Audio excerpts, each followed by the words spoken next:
ग्लानिर्भवति भारत अभ्युत्थानमधर्मस्य तदात्मानं सृजाम्यहम्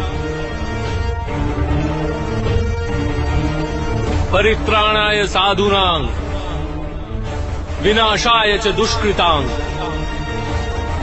धर्म संस्थापनार्थाय संभवामि युगे युगे।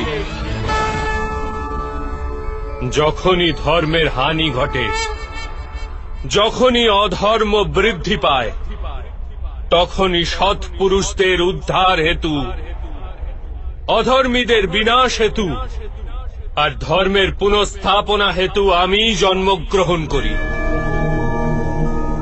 এ প্রত্যেক যুগে হয়ে আসছে আর আগামীতেও এই রূপই হবে। আমি অবিনশ্বর পরমাত্মা।